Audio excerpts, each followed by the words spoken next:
পুরুষার্থ চারিটা হল ধর্ম অর্থ কাম মোক্ষ। ধর্ম অর্থ কাম মোক্ষ যদি চারি প্রকারের হয় তেনে হলে প্রকৃত একজন বৈষ্ণবের ধর্ম কি?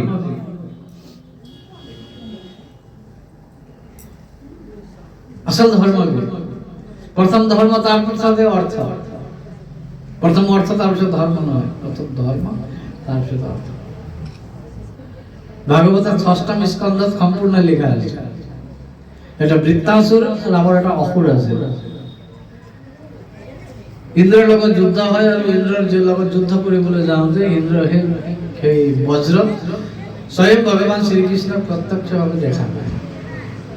শ্রীকৃষ্ণ প্রত্যক্ষ দেখা পাওয়ার বিষয় তেতিয়া শ্রীকৃষ্ণকে স্তুতি করেছে 4টা শ্লোকত। সেই 4টা শ্লোকে হল এজন প্রকৃত বৈষ্ণবের ধর্ম অর্থ কাম মোক্ষ। ধর্মতে কইছে অহম হরে তব পাदैक মূলা দাসানুদাসো ভবিতাস্মি ভূয়ঃ মনস্মরেতাসু পতির্গুণমস্তে বৃণীতম কর্ম করোতু কায়ঃ। অহম হরে তব পাदैक মূলা দাসানুদাস ভবিতাস্মি ভূয়ঃ। ভগবন্তৰ দাসৰ দাস হোৱা হ'ল মানুহৰ পৰম ধৰ্ম। ভগবানের ভক্তি করাটা ডাঙর কথা নয়, কিন্তু ভগবানের ভক্তরও ভক্তি যদি করো আমি দাসরও দাস দাসানুদাস ভবিতাস্মি ভূয়ঃ। দাসরও দাস যদি হও তেতিয়াহলে আমার উদ্ধার সোনকালে উদ্ধার হয়। এনেকুৱা গজেন্দ্ৰ মোক্ষ তো আমি পাইছো। এই ঘৰিয়ালটো ভগবান নাৰায়ণে যেতিয়া উদ্ধাৰ কৰে দিলে তেতিয়া পৰীক্ষিত ৰাজাই খুঁজিছিল। ঘৰিয়ালটোৱে দেখোন হাতীৰ ভৰিতে ধৰিছিল, সেইটো ভাল কাম কৰা নাছিল, সেইটো অন্যায়হে কৰিছিল, সি কেনেকৈ মুক্তি পালে? তেতিয়া কৈছে বোলে নহয়, তেওঁ হাতীটো চৰণত ধৰিছিল, ভৰিত ধৰিছিল, আৰু হাতীটোৱে ভগৱানক চিঞৰিছিল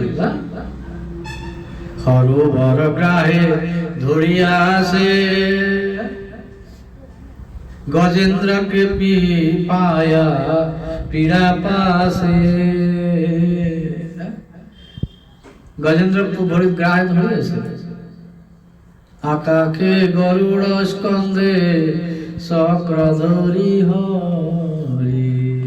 আকাশৰ পৰা চক্ৰধৰি যেতিয়া ভগৱান পৃথিৱীলৈ নামি আহে তেতিয়া সেই হাতীটোক বাহিৰত উলিয়াই দিলে।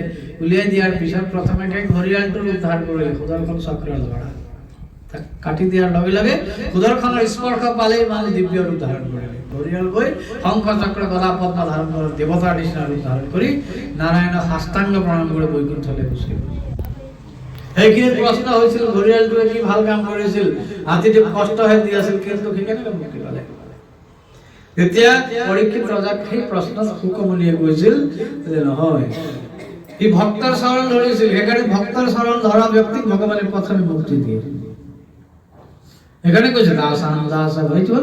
এইটো হল এজন বৈষ্ণৱৰ ধৰ্ম। ধর্ম হলো এটা, ভগবানের ভক্তি করা আর ভগবানের ভক্তর ভক্তি করা। আর যদি আর ধর্ম এটি হলো অর্থ। অর্থ মানে সম্পত্তি, পয়সা। অর্থ কি বস্তু? এজন প্রকৃত বৈষ্ণবের প্রকৃত সম্পত্তি কি? টকা পয়সায় সম্পত্তি নেই, বেলেগ কিবা সম্পত্তি, সেইবিলাক তো সকলোৰে সম্পত্তি। কিন্তু প্ৰকৃত যিজন বৈষ্ণৱ ভগৱানৰ ভক্ত হয় তেওঁৰ সম্পত্তি কি? নানাক পৃষ্ঠম ন চ পারমিষ্টম ন সার্বভৌমম ন রসাধিপত্যম ন যোগ সিদ্ধির পুনর্ভবম বা সমঞ্জসত্বা বিরহৈ আকাঙ্ক্ষিতে। নানাক পৃষ্ঠম স্বর্গ সম্পত্তিও তেওঁৰ সম্পত্তি নহয়। নাচে পাৰমিষ্টম মানে ব্ৰহ্মলোকৰ সম্পত্তিও সম্পত্তি নালাগে এজন প্ৰকৃত বৈষ্ণৱ। নৰসাধিপত্যম ৰসাতলৰ সম্পত্তিও যদি দিয়ে তাকো নালাগে। অপুনৰ্ভবম বা, আৰু পিছত এটা কথা কৈ দিছে বোলে বৈষ্ণৱ যিজন বৈষ্ণৱ হয় তেওঁ আচলতে ভগৱানৰ পৰা অপুনৰ্ভব মানে হল মুক্তিও নিবিচাৰে। কাৰণ ভগৱানে ইচ্ছা কৰিলে যেতিয়া মন যায় তেতিয়া এই মুক্তি দিয়ে দিব। আমি কিয় বিচাৰি থাকিব লাগে? আমার হাতত নাই মুক্তি, মুক্তি ভগবানের হাতত আছে। যেতিয়া আমার হৃদয়ত ভক্তি থাকে, ভক্তি থাকিলে মুক্তি দাসী ভবিষ্যতি। মহাত্মাত আছে ভাগবতৰ যে ভক্তি যদি হৃদয়ত থাকে মুক্তি দাসী হয়। দাসী মানে কি? আমি যেতিয়া মন যায় তেতিয়া দাসীক কাম লগাব পাৰো। তো যাৰ হৃদয়ত ভক্তি থাকে তাৰ মানে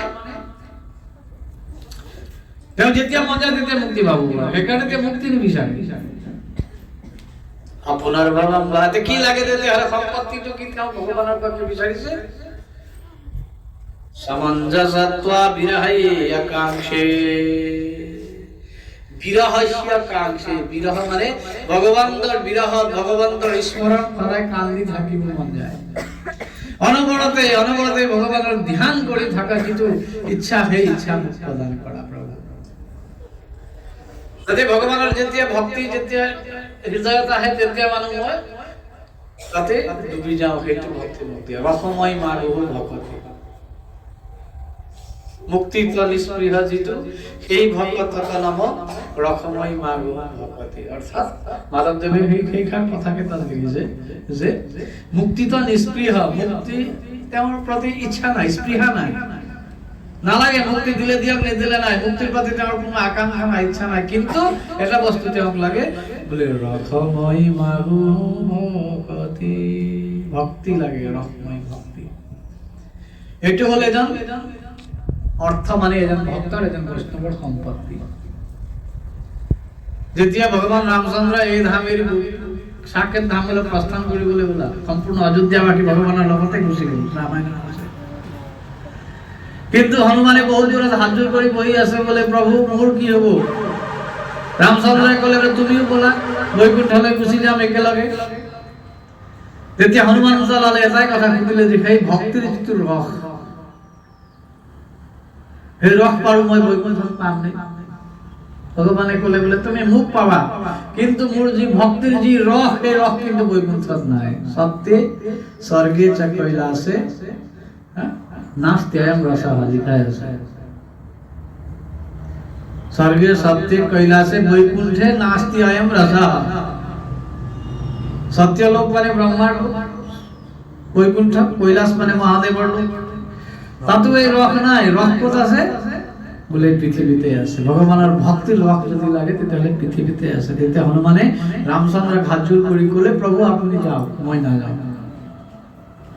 মই পৃথিৱীত য'ত য'ত ভগৱান ৰামচন্দ্ৰৰ কথা হয়, প্ৰসংগ হয়, তাতে গৈ মই সদায় শুনি থাকিম। কাৰণ এই ৰসময়ী মাৰ্গ ভকতি, মোক সেই ৰসময়ী ভক্তি দিয়া, যাতে মই য'তো ভগৱানৰ প্ৰসংগ হয় তাতে গৈ পিছত বহি অকলে শুনি থাকিব পাৰোঁ। সেইকাৰণে হনুমান চৰিত্ৰত লিখা আছে যত্র যত্র রঘুনাথ কীর্তনম তত্র তত্র কৃতমস্তকাঞ্জলিম বাষ্পবারি পরিপূর্ণ লোচনম মারুতিম নমত রাক্ষসান্তকম।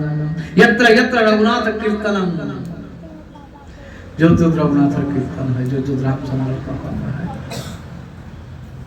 यह संपत्ति। भक्ति करो संपत्ति।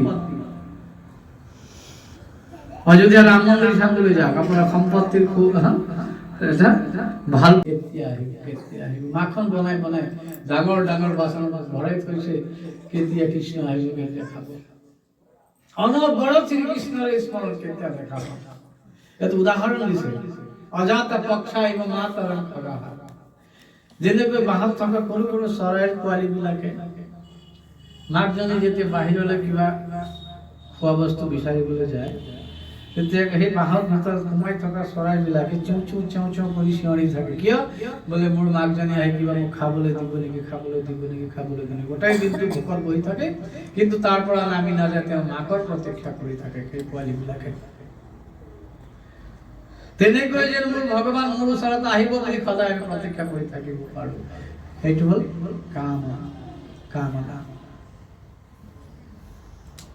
বৎসা তাৰা সুধাৰতা আৰু এটা উদাহৰণ দিছে। যেনেকৈ গৰুৰ পোৱালীবিলাকে নিজৰ মাতৃৰ দুধ স্তন পান কৰিবলৈ, গাখীৰ খাবৰ কাৰণে যিমান ইচ্ছা কৰে, যিমান আকাংক্ষা কৰে, প্ৰবল ইচ্ছা, প্ৰচণ্ড নিজৰ মাতৃক লগ পাই তেওঁ গাখীৰ খাম বুলি সেই গৰু পোৱালীটোৱে যেনেকৈ হুলস্থুল লগাই থাকে ৰাতিপুৱাৰ পৰাই, যেন মই ভগৱানক পাবলৈ কেনেকৈ মোৰ ইচ্ছা হওক হৃদয়ত।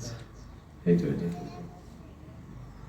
প্ৰিয়ম প্ৰিয় বিচিতম বিষ্ণা, ভগৱানক কেনেকৈ মনত পৰক সেইটো এটা উদাহৰণ দিছে। যেনেকৈ প্ৰিয়তমাই প্ৰিয়তম আৰু প্ৰিয়তমে প্ৰিয়তমাক অনবৰত মনত পেলাই থাকে, তেনেকৈ ভগৱানকো মোৰ হৃদয়ত অনবৰত মনত পৰি থাকক। এটি হ'ল কামনা, এটি হ'ল ইচ্ছা। ধৰ্ম অৰ্থ কাম। আৰু মোক্ষাটো কি?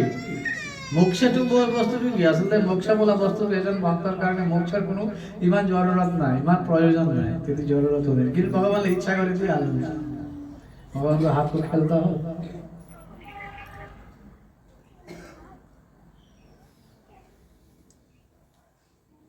শেষৰ যিটো শ্লোক কেতিয়াৰে কৰিছো লাষ্ট अजात पक्षा एवं मातरम खवस्तन्यम यथा वत्सतरा क्षुदार्ता प्रियम प्रियैव भूषितं विषन्ना मरुरविन्दाक्षते दृक्षते तम। এটি হল কামনা। আৰু শেষৰটো তেনেকুৱা আছে যে শ্লোকটো মোৰ আৰম্ভণিৰ ওপৰত পাহৰিলো।